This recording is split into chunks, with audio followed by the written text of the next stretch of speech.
Well, that's pretty much all the information you need to get started with a successful resale business. We made this class to serve as a jump-off point for you as a reseller to have all the tools you need to start.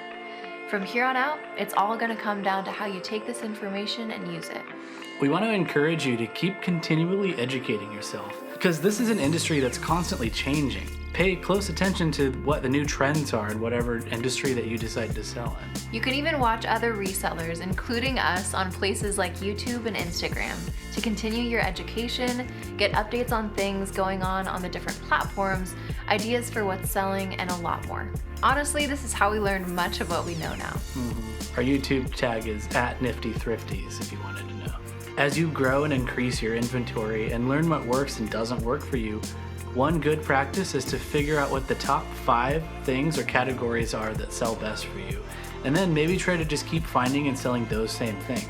Yeah, that's great because you can become an expert at those things and easily determine what works and what doesn't. And also, don't be afraid to take some risks. Roll the dice on some things and see if they sell. Sometimes this is the only way to learn. Just try to be wise with your investments. This is a fun job, you guys. Like, it really is.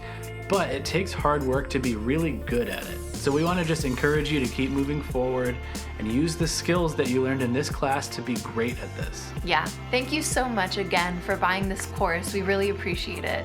We really hope you found the information to be useful, and we wish you the best of luck on your reselling journey. Go get them. Yes. All right. Bye. Good luck. Bye.